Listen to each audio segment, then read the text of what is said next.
Today on the podcast, I'm joined by Eric Larson. Eric is the CEO of the Org Detectives and also a managing partner of JHL Consultants. Did you want me to say that part? Yeah, I thought so. Yeah. Through it, and we had a great call last week. Decided to hop on a podcast and talk. Basically, have the same call again. So, Eric, thank you for taking the time. I appreciate it. Good to see you again. My pleasure, Paul.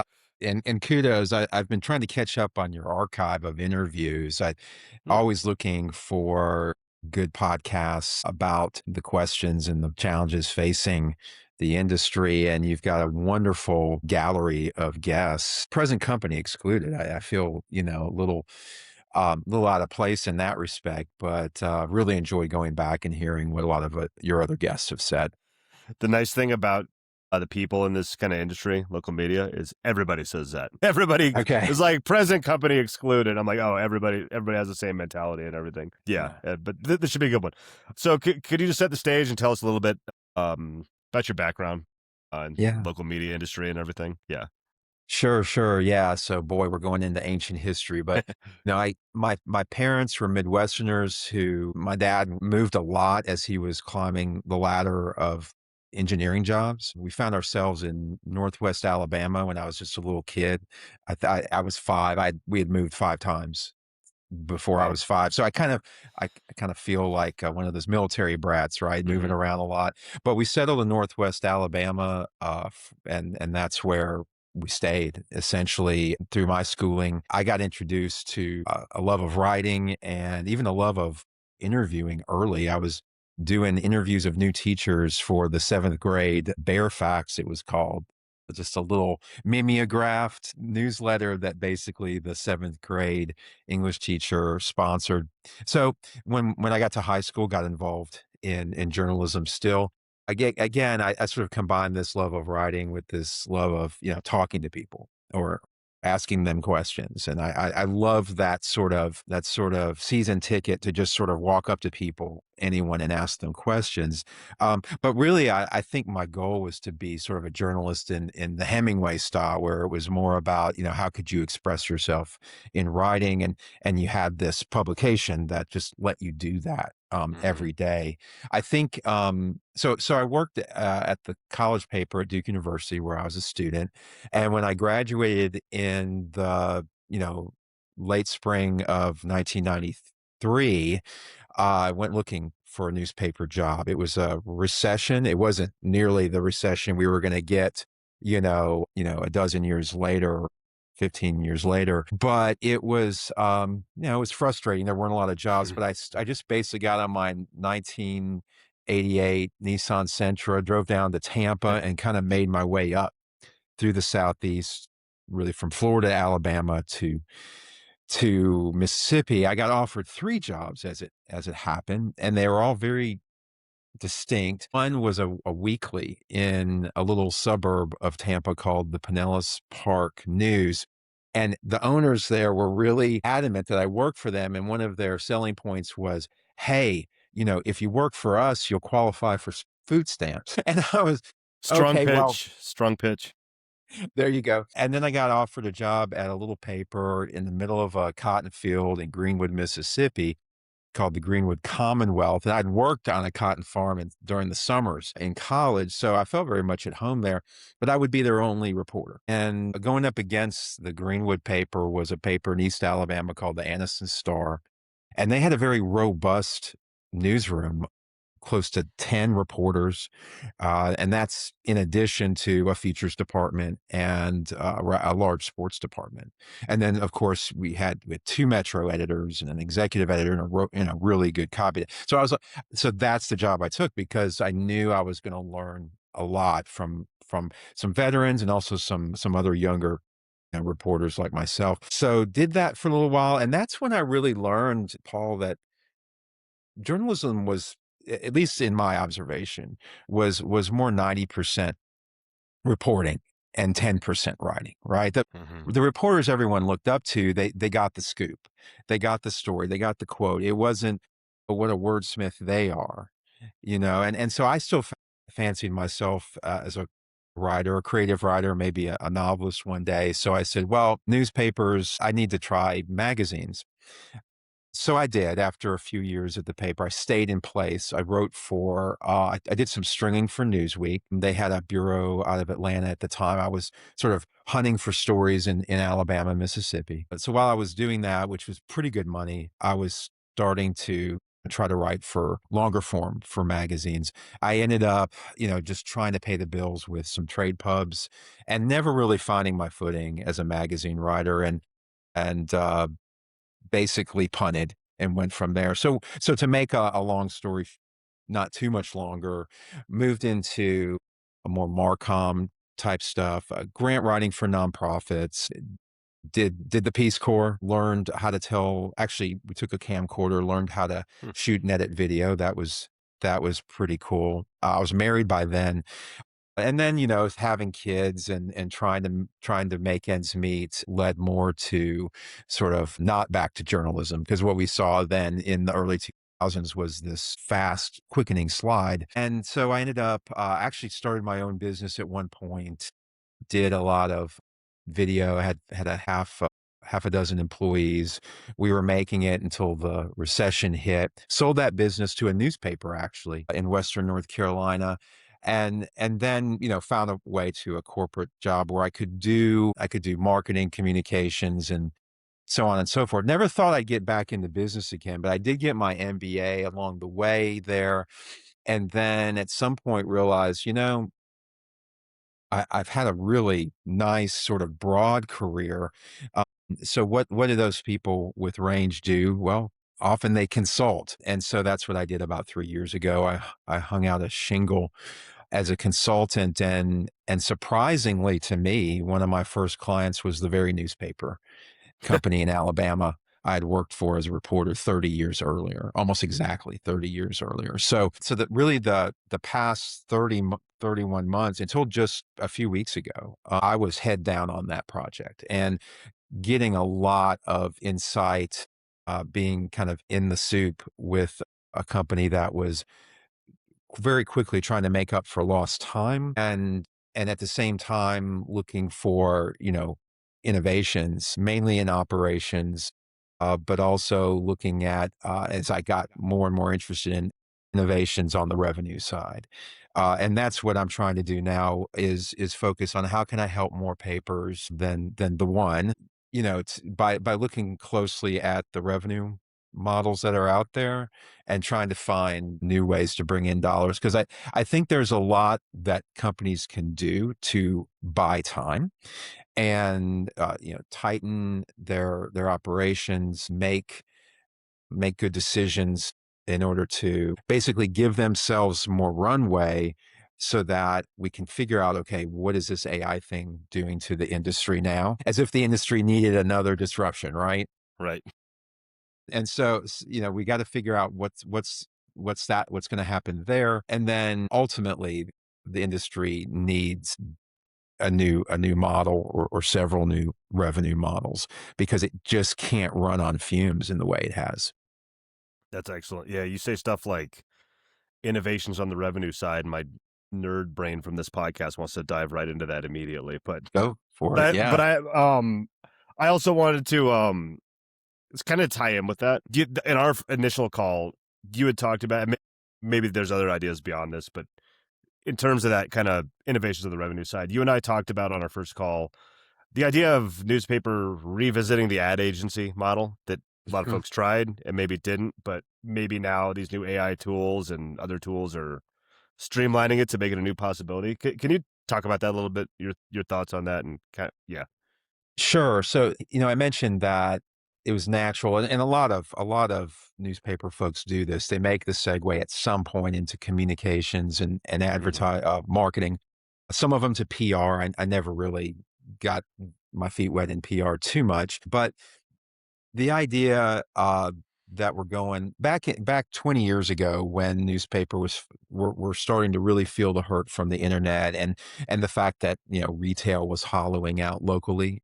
So a lot of their customers were going under or having to pivot in how they marketed and advertised. It was natural to look at, okay, what can we do on the marketing side in addition to selling some ads into our publications? And we've sort of seen the progression of audience, the fracturing of audience and how newspapers just don't command the audience that they did. I think it's not telling tales out of school to say, the company in Alabama I worked for, we were at their peak audience, uh, especially, I mean, it was all print, but in 1990, and they were at a fraction of that, in, until recently. So that, and that's repeated everywhere. So you're not selling audience in the way you did. So your ad sales go down and sure, you can try to reclaim some of that online, but that's a very fractured audience online as well. So keep doing that, obviously. And you've interviewed some publishers who've had success building audience digitally. So keep doing that. But what else can you do to help local businesses? And the fact is, I mean, I felt it firsthand owning a business in a rural Western North Carolina market. You're scrambling as a business owner to find capital, to find clients, to get paid by those clients. I mean, it is a rat race, and there's not a single entrepreneur out there that knows how to do everything well. So when I was starting out in business, I was fortunate that I had a marketing background, and I was able to segue to being a salesperson for my company and know how to talk about my company, know where to go. Not every sales not every entrepreneur has that background. So it would be wonderful if they could turn to a resource to help them with the marketing piece. There are a lot of newspapers that tried the ad agency model 20, 15 years ago and gave it up. And there's a few reasons for that. It was hard to scale. You needed designers who were not cheap. They tended to use the Adobe suite, which came with a price tag, and they were highly skilled and they were artistes, and they took some time. So it took time, it took money, and newspapers just couldn't afford, even if they could build the capacity to do the marketing, to do the branding piece, say, and the logoing. Hmm. And then they also had to have the wherewithal to create marketing strategies and campaigns and all those things that go into sort of a marketing function. They struggled, most abandon it. There are a few companies out there. I know the Chattanooga Times has a has an agency in house, and a few others do, but those are still often around the traditional models, and most companies Hmm. can't afford, a $10,000 branding process, right? And whereas I value very much the expertise that goes into that work. And I understand why it takes so long. It's like you go to a fine Italian restaurant, it's going to take a little longer. It's not fast food, right? But the fact is, there's a lot of businesses that come and go in and out of business while the market tries to figure out how to deliver really good branding, for example, at scale. Well, now it can. That's at least the hypothesis my firm's running with. We're working with the AI tools to brand quickly. The experiment that we were running is, if I can spend an hour with a business and go through a questionnaire, mainly asking the questions around marketing, where they want to be, what they want to sell, how much they want to sell, who they sell to. If I'm really good at asking those questions, and I like to think as a former journalist I am, then we can work with the AI tools to build out what I call a marketing kit for the client very quickly. We can do that with the hour interview I just mentioned. We can take another 3 hours and build out an entire really, we can build out a draft of a marketing strategy, personas of their most likely customers, Hmm. campaigns aimed at those, voiced at those personas, rebrand them, color them, logo them, and do that in 3 hours and 4 hours total with the interview. And that's something that we think we can give away for free. And the reason why we want to do that with a customer, one, it takes as much time to try to persuade someone to give you their first dollar as it does to do what I just described. Right. So and you may never get them, but if you can learn something about their business fairly quickly, develop that rapport, deliver something of high value, and earn a measure of trust and say, hey, we now want to be your marketing department. And not and if they'll say yes to that and they'll pay a monthly retainer and they also have a budget for ad spend that you can then help them spend on a new website, which you help them build with tools that are fast and amazing. If you can help them spend not just on newspaper ads, but on other forms of advertising. I mean, that is the ad agency model Hmm. dream that was attempted again 15, 20 years ago and abandoned because it couldn't scale. I think that is a huge opportunity, and we're experimenting with that. We got our first client a few weeks ago. We've already stood up, did her branding, everything, stood up her website. She's delighted.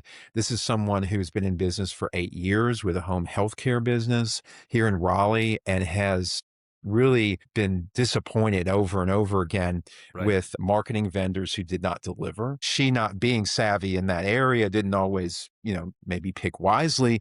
But I mean, again, this is where newspapers have a measure of trust already. They need to expand what they do for local businesses.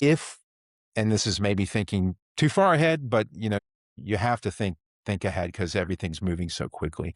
If newspapers can solve the marketing problems for businesses. In the process, you learn about all the other problems they're having, and then it's a maybe not too far a leap to think about solving some of those other business problems around HR, around maybe systems and operations, IT, maybe around finance. That's a huge one.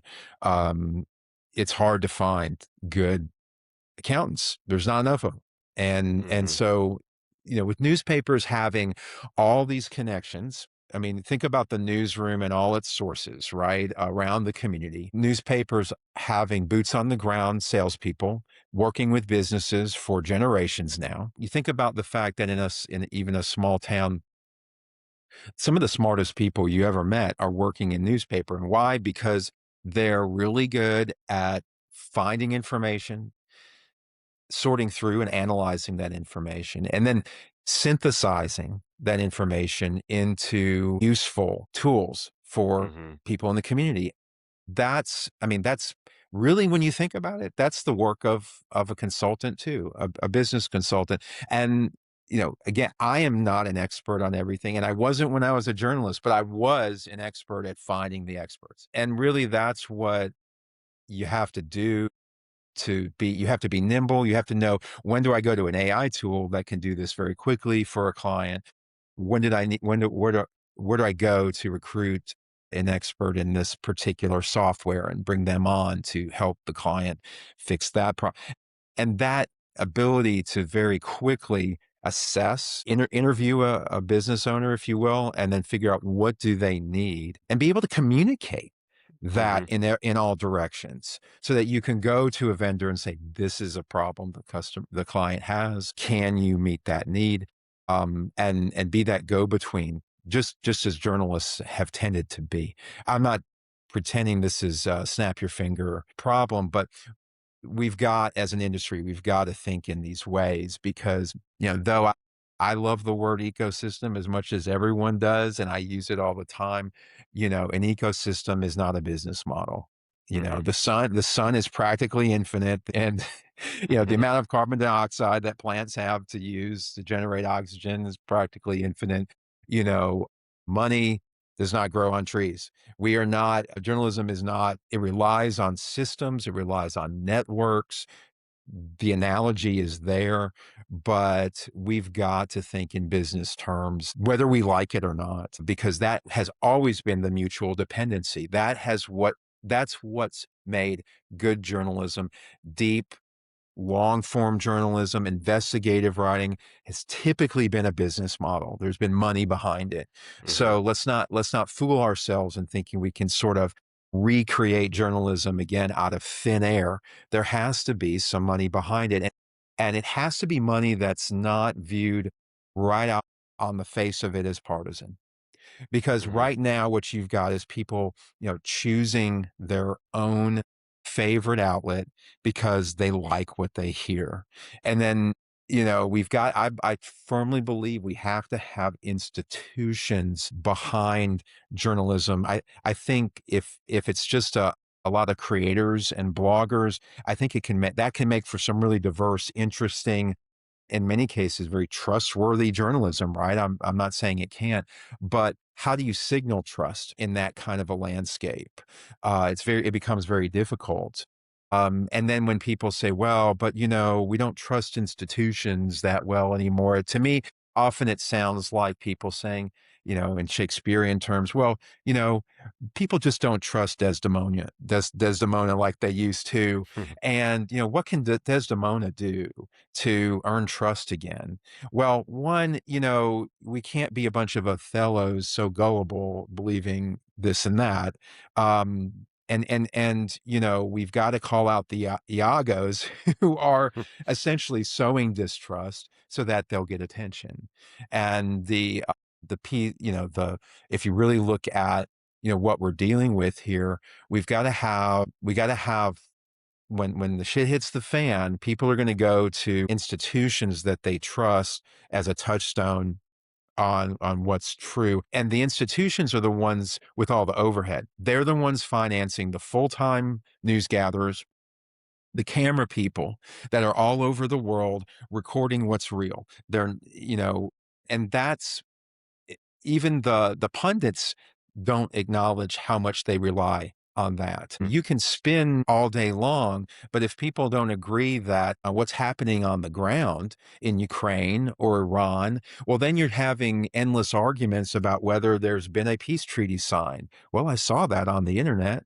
One more story, and then I'll let you get in another question, Paul. But I was at a conference in Memphis it was the press associations collaborating from Tennessee, Arkansas, and Mississippi. And that was back last summer. And someone told the story of being the first on the ground as a reporter on a small plane crash. And like they had the scanner, just like old time journalism, and they just happened to get there before everyone else. And while he was on the scene, he got a call from his newsroom, and the editor there said, "Hey, I just saw on Facebook that there's been a plane crash and 3 people died." And he's looking around at bodies, and he said, "No, it's 4 people." Died. And they say, no, no, no, no. It's right here on Jeez. Facebook. 3 people died.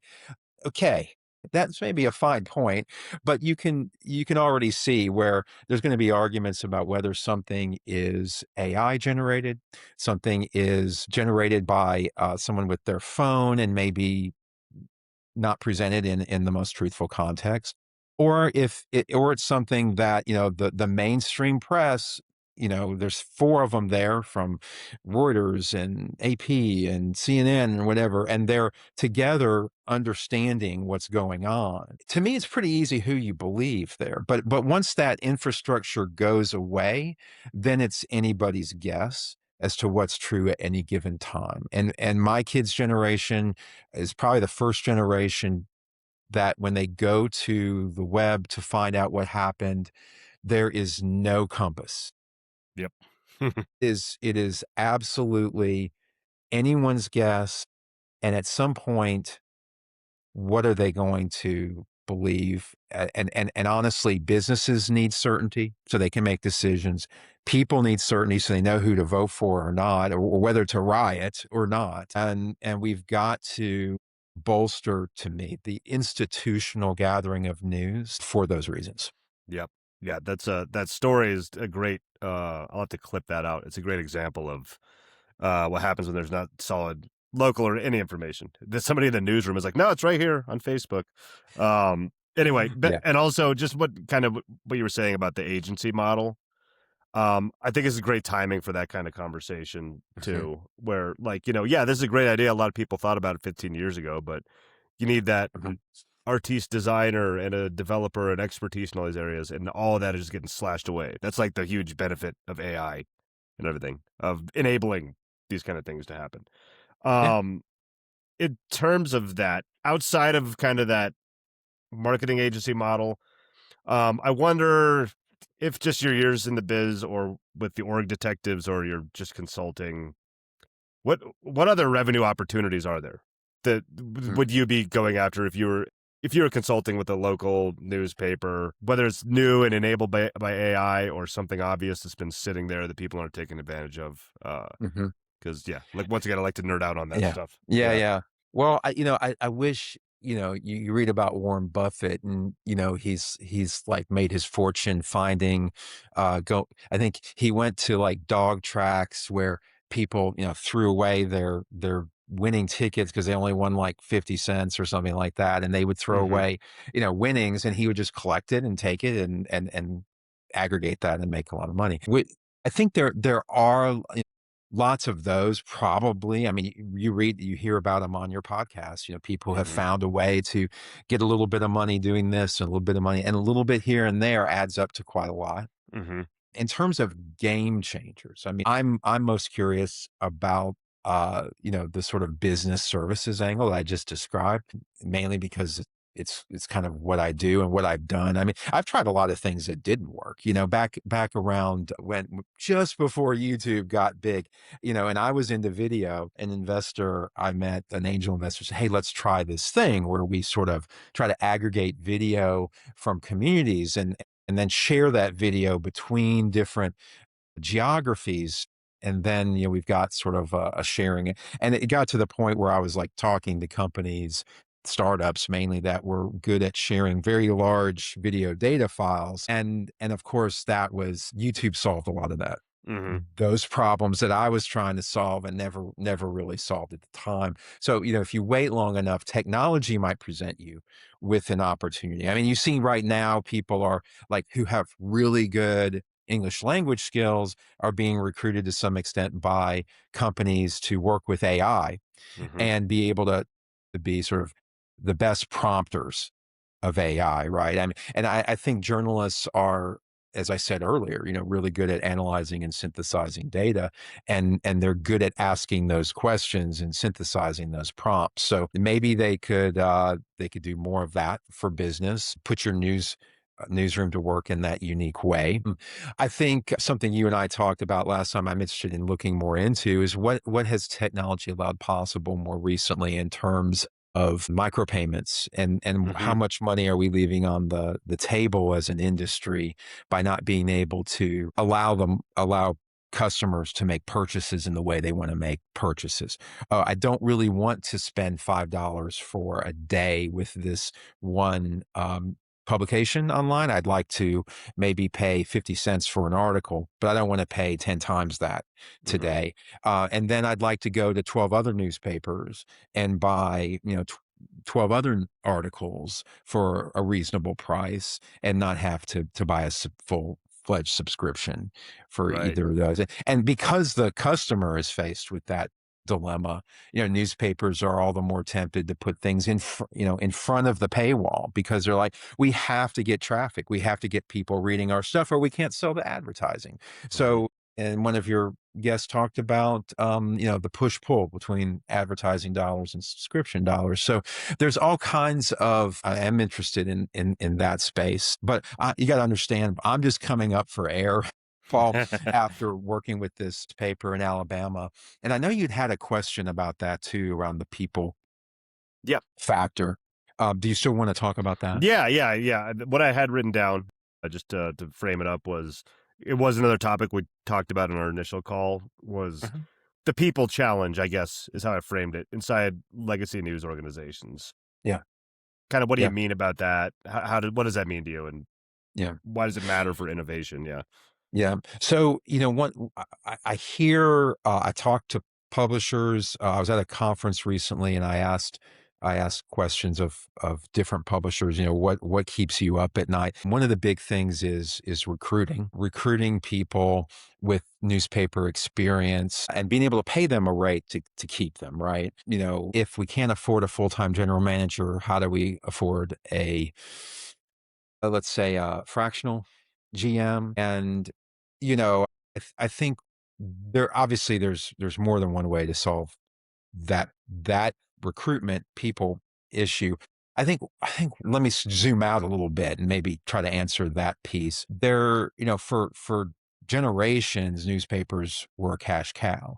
And Mhm. as a result, your staff and your staff culture was one built very much around the status quo, getting the product out every day back when most papers were a daily, maybe even in some cases 2 editions in a day. And so you really hired for, folks who can do the technical aspect of newspapers, and they were reliable. They were there every day because you needed them every day. And I call these folks the maintainers, and every business needs maintainers. But newspapers were very heavy with maintainers because they were a daily product, right? They had so much routine. The systems were built around being able to replicate every day, every day. So what happened when the industry became from a cash cow industry to an industry on the decline that required much in the way of innovation to reinvent, did have, of course, a lot of layoffs, but a lot of legacy folks stuck around mainly because they knew how to push the right buttons, and that was, of course, in the context of a paper print product. Um, a lot of those folks stuck around and are still there. Obviously, it would be wrong to say that if one is older, one cannot innovate. I would be a hypocrite. Just turned 55, so I like to think I can do new things. But what happened was publishers were then saying, we gotta pivot, we gotta pivot to digital, we gotta go fast. And you Mhm. had a lot of folks that if they didn't outright say no, they would pay some lip service or some, and they Right. would they would get in the fast lane, but they would go 10 miles an hour in the fast lane. And maybe the publisher cajoled them, bribed them, whatever, scared them into going twice as fast. And the publisher's like, "Whoa, I got my folks going twice as fast." Well, they're still going 20 miles an hour. Mhm. And so at some point, you've got to find a way to bring up through your ranks if they're already there, or from the outside, folks who are willing to go 65 in a 65 zone. And when you do that, I mean, I experienced this in Alabama when you had the right people in the room. Boy, you could go so fast, and it was electric and it was exciting to be on a change project, to stand up a new glossy or a series of topical e-newsletters. And if you had the right people in the room, it was awesome. And a lot of publishers, I don't think they've experienced that. And so what they see as sort of loping along or going in spurts feels like, the best of all possible worlds, and it's not. And I think at some point you got to realize some folks that were built for a cash cow environment are not what you need for an innovation culture. And you've got to help them find a better place. Once you've given them a chance, plenty of opportunity, you help them find a better place where they can be successful in something, maybe with another cash cow type industry where their talents and where their temperament is honored every day. And bring in some folks, even if they don't know the business and the technical parts of newspaper, they're fast learners. Now with software, this stuff is not the rocket science maybe it used to be. There's a lot of user-friendly software out there. So let's adapt for the new. Why are we always playing standing up last year's play in front of this year's set? I mean, Mhm. we got to change the script. And it's way past due for a lot of organizations that are running out of working capital to be able to make these innovation investments. So stop, you know, throwing bad money after good, and try something new with people that are really eager to do the new thinking and the new ideas. Yeah, it's well said. It's not something I've talked much about on this podcast, folks, and it's uncomfortable probably for some people, but it's a Mhm. reality too. You know what Yeah. I mean? It's just that the game has changed, and it's a very real thing, and it's hard. You know, a lot of journalists, people in newsrooms are very mission driven, and Mhm. they're good people, but it's just not going to keep working like that. You know what I mean? So well said on that Mm. front. Um, I've been asking everybody this question. It's kind of a big one, but Mhm. I'd love to get your take on it because I like the way you think about this stuff. Mhm. Looking ahead 5 years, and it's kind of Mhm. hard because things are changing so fast, especially like Mhm. right now. What does a successful local news organization look like to you in 2031? I guess now, five Mhm. years. Yeah. One, I think they've done a good job over the next 5 years of establishing continuity and trust. So having a team that gets really good at producing, putting out the information every day that their local audience really needs. And that means listening to your local market. And I've heard your guests talk about this. Whether I just heard an interview with someone, a VP at Hearst, talking about this, which is what is it that people come to depend on you for, whether it's local sports, prep sports, college sports, whether it's, new restaurants, new businesses, so that information piece still needs to be there because again, when the shit hits the fan, where do you go to know what's real? And so news organizations need to be there. And I think they need to be there with the legacy brands that even if younger people, haven't been subscribers, their parents are listen to a pronouncement from the local paper because then the young, the next generation sort of sees that and it's signaled, Mhm. okay, this is real. This isn't just something a pundit in a Yago out there puts out to just get attention and audience. So I think it's doubling down on local brand. I think it's very much embracing digital for real finally once and for all and being the best at it in the community. If you think your team is just sort of, you know, always a day late and a dollar short on digital, that's not going to win. You've got to be the leader in the organization. And you could say, well, I can't, I have trouble recruiting the smartest kids from the local college who they all want to go to Silicon Valley or they want to go to Raleigh, Durham metro area or whatever. Mhm. I would say, okay, by and large, you may lose that fight, but you don't need hundreds of people, right? Mhm. You just need a couple, few who are excited to be part of a mission, who want to live in a smaller town, let's say, who like the pace of life, like that they can breathe the air, don't want to be stuck in traffic like in an Austin or a DC or an Atlanta or quickly Raleigh, they or not to mention New York City and so on. Yeah. But they want to be where they already live. They want to make a difference. They want to be part of a winning team, a culture of camaraderie and collaboration. They want to save journalism. So there are such people. And they're, they don't want to go work for McKinsey. Mhm. They don't want to go be a number at one of these big corporations. They want to be part of a team winning and saving democracy. So those people out there, I think smaller organizations will want to win in that way. And that's what's going to, because they're the voices every day with the weather, the news, the local stories. Maybe they're good at telling those stories in a TikTok vertical video format.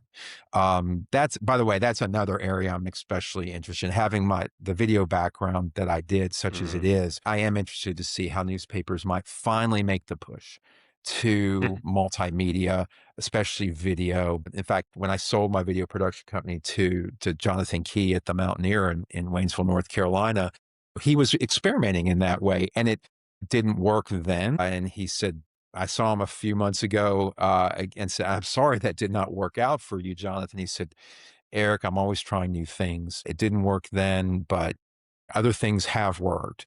And so he's a very smart businessman and being willing to experiment. But I would love to see that direction be, because let's face it, the news stations, the broadcast stations, they know video very well, and they've figured out the web pretty darn well. So if newspapers, they have to be able to compete in those terms. So figure out digital, figure out video, figure out how to use AI in a way that helps, not confuses, and doesn't muddle things, and certainly doesn't hallucinate, in print or online for you. So, there's all kinds of things that need to happen. I don't know that I mentioned anything new there. If I could find an organization tomorrow that wants to work with my firm to find a new business model, I think that's the way newspapers are going to actually thrive into the next generation, and that is to find a way to to not only pay the bills barely, but to have some room for error so that they can try new things. They have capital to do R&D. And that's, that's where we start to see Mhm. journalism winning again and being able to keep a foot in the door before, no one can trust what they read or see online. Right. Well said. Good stuff. You're like a clip machine. There's like 4 things in there. I'm like, "I need to turn that into a clip. Can you turn that into a clip?" But Thank you. Thank you. Appreciate that. where can people find you online or learn more about your work if somebody wants to work with you? What should I link to and everything and promote? Sure, I don't have a huge footprint online, but you can find me through theorgdetectives.com. You can get to the newspaper section of the website pretty easy. There's a button in the top right corner of the home page. And when you go to the newspapers page, click the first button there, which is read our case study. So you'll be taken to the Anniston, Alabama turnaround case study. In there, you can click and see lots of testimonials from the ownership and staff there in Alabama. Listen to them. Don't listen to me. How do they think we did? And I would love to help more publishers. Again, buy, you know, own more of their destiny by getting control of some of their costs and creating new products and that we can advise on that. And then if there's an organization that wants to really work on the business model piece, that's what I probably enjoy the most, Paul, is I enjoy being helpful in any way I can, but I enjoy being inventive. And I think especially when someone gets to be middle aged like me, we got to lean into what we're best at, and what we enjoy the most. So let's invent together is what I would say to folks in the world and who want to make a difference. Uh, let's invent together. I love it. I love your mindset on all this stuff. That's why I love this podcast. I get pumped up when I hear people thinking and talking about stuff like this. Eric, thanks so much, man. Thanks for being here. And yeah, just have a great day. You too, Paul. It's been a pleasure. Thank Yeah, you. thanks.